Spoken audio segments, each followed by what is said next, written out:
Саламатсыңарбы балдар. Бүгүн биз адеп сабагынан коомдук жайлардагы адептүүлүк деген теманын негизинде сүйлөшөбүз. Ал үчүн биз бүгүн кластерлер түзүшүбүз керек болот. Кластерибиздин ортосуна чечүүгө милдеттүү болгон суроону коюп алабыз. Бул суроо төмөнкүдөй болот. Жериңдин таза болушуна кандай кам көрөсүң деген суроого өзүбүздүн 5 жообубузду жазышыбыз керек болот. Ал 5 жоопту 5 тегерекчеге жазып алабыз.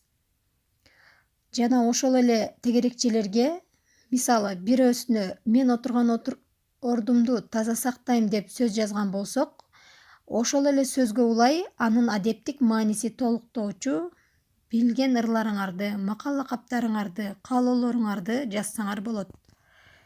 Дагы бир эскерте кетчү нерсе, силер класстерди түстүү кагаздардан жасасаңар болот, жана дагы ак кагазга жасасаңар болот.